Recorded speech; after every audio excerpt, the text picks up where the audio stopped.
You know, I need to get a camera with a remote control. I had one. You don't care. Okay.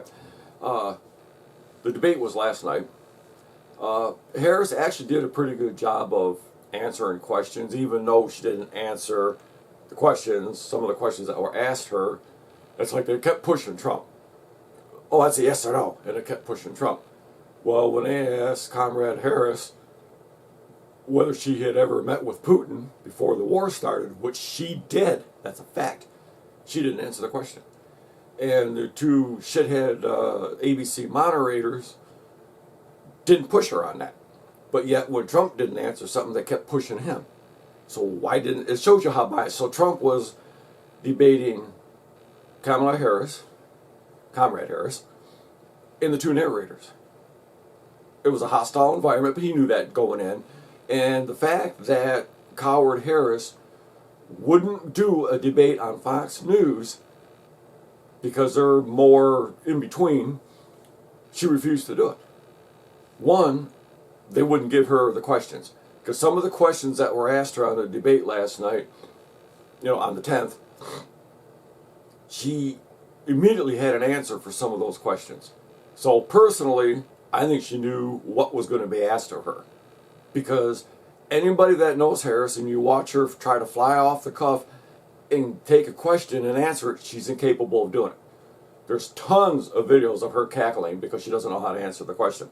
So anyway, I was going to do a whole thing and pull it apart and everything, but instead, keep watching Sky News Australia, not the Sky News here, but Sky News Australia, did a breakdown kind of it real quick. So that's going to follow me shutting the hell up. But anyway, I was really surprised that she actually held her own. I don't think she won the debate because she didn't really give any answers. She didn't tell what her policies were. She didn't say how much it's going to cost and all of that. Even Trump said, well, why don't you ask her this? And they never did ask her. So they were harder on Trump, but you knew that going in. But she's too much of a coward to do the debate on Fox News. And she tried to get out of this one. He kept changing the rules, and Trump said, I'll do it. I'll do it, because he doesn't care. He's out there answering questions, taking questions from all the fake news, and she doesn't. Try to find her answering questions that she's not reading from a teleprompter. Trump does it all the time. He stops and takes questions. He doesn't have anything in front of him. He goes off the cuff when he does these interviews. It's not pre-done. So anyway, keep watching, because I think Sky News Australia did a good job bringing some facts up. So I don't know if you want to subscribe, people to be in the bottom right-hand corner. There's something for everybody. Smash that thumbs up, damn it. Smash it. Smash it. Anyway, thanks for watching. Keep watching, though. This presidential debate was touted as being between Donald Trump and Kamala Harris.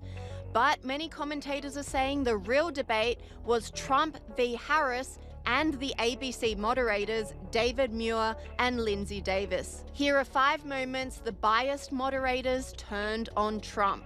The debate opened with David Muir asking Kamala Harris if Americans are better off than they were 4 years ago. But instead of answering the question, Kamala Harris claimed she was raised in a middle-class family and then went on to say she has a plan for Americans, but didn't provide details of that plan. Moderators didn't push back on this non-answer. Vice President Harris, you and President Trump were elected 4 years ago, and your opponent on the stage here tonight often asks his supporters, are you better off than you were 4 years ago? When it comes to the economy, do you believe Americans are better off than they were 4 years ago? So I was raised as a middle-class kid. Abortion and reproductive rights was also a major talking point in the debate where the moderators showed bias. Lindsay Davis presented a long-winded monologue on abortion designed to present Trump unfavorably instead of simply asking a question. Davis then falsely claimed there is no state it is legal to kill a baby after birth, despite VP pick Tim Walz's state of Minnesota, Colorado, and 4 other states allowing abortions right up until the moment of birth in the 9th month. Walz also repealed a requirement to provide life-saving care to infants born alive after abortions, according to Charlie Kirk. Trump was then forced to press Harris on her stance on late-term abortions because the moderators refused to push for an answer from the VP. They you should ask, will she allow abortion in the 8th month, 9th month, 7th month? Come on. Okay, would you do that? Why don't you ask her that question? Why don't you answer That's the problem. question? Would you? Commentators on X slammed the vice president and the moderators after this clear bias. Kamala Harris tried to interrupt Trump after he called her out on supporting defund the police, despite this being against the debate rules. The moderators did not stop her. Instead, it was up to Trump to use her own line against herself.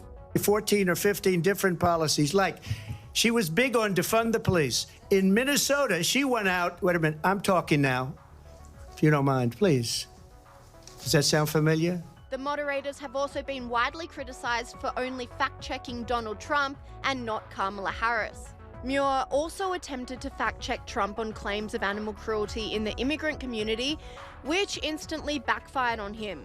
Verify here, you bring up Springfield, Ohio, and ABC News did reach out to the city manager there. He told us there have been no credible reports of specific claims of pets being harmed, injured, or abused by individuals within the immigrant community. Well, I've seen people on television. Let me just say here, this is the people on television say my dog was taken and used for food. Harris peddled the Charlottesville lie that was debunked by Snopes with absolutely no questioning by the moderators. And again, there was no fact-checking by the moderators when Harris pushed the also debunked January 6 bloodbath lie. Commentator Clay Travis blasted the moderators, saying, "Now the bloodbath lie too. No fact checks. This is shameful." And commentator Kayleigh McEnany also unleashed on the moderators, demanding that they do their job and fact check. Congresswoman Marjorie Taylor Greene also ripped into the biased moderators, saying, "My phone is lighting up with non-stop messages about how extremely biased ABC is during this debate. ABC is a disgrace."